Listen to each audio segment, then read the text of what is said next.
Mimi mkulima Maisha Mgani toka kijiji cha Rugenge. Nilitumia mbolea ya Hakika NPK kunyanyulia viazi.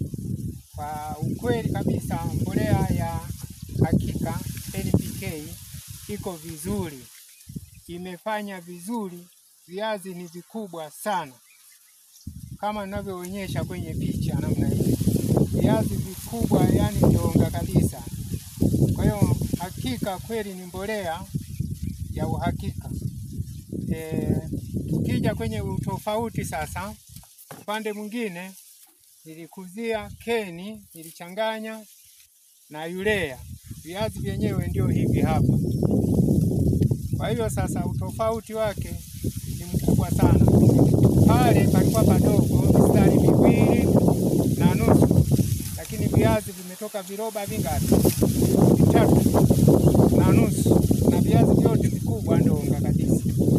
Huku chini na maana kwenye urea vimetoka 12, lakini viazi vyenyewe ni vya kawaida.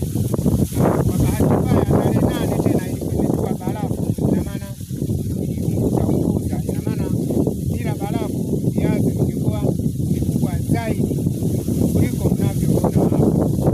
Kwa hiyo sasa mimi naona mbolea ya kutumia kabisa ni Hakika, kama lilivyokuwa jina la Hakika. Mbolea ya Hakika iko vizuri, inafanya vizuri kuliko mbolea nyingine zote. Kwa hiyo na nyinyi wenyewe kama mnavyoangalia hapa kwenye picha, nilikotumia keni na urea viazi ni vya kawaida tu, vidogo vidogo, lakini nilikotumia Hakika, mbolea ya Hakika, viazi ni vikubwa kabisa, yani mashine. Huwezi kuamini, mistari 2.5 mpaka ikatoa viroba 3. Kwa hiyo natakuwa uamini, kwa sababu mimi nimedhibitisha, ndio nimechimba leo tarehe 24 mwezi wa 9. Kwa hiyo mpaka saa hizi ninavyoongea niko shambani kwangu hapa. Kwa hiyo viazi ni vya uhakika, tutumie mbolea ya Hakika. Asanteni sana.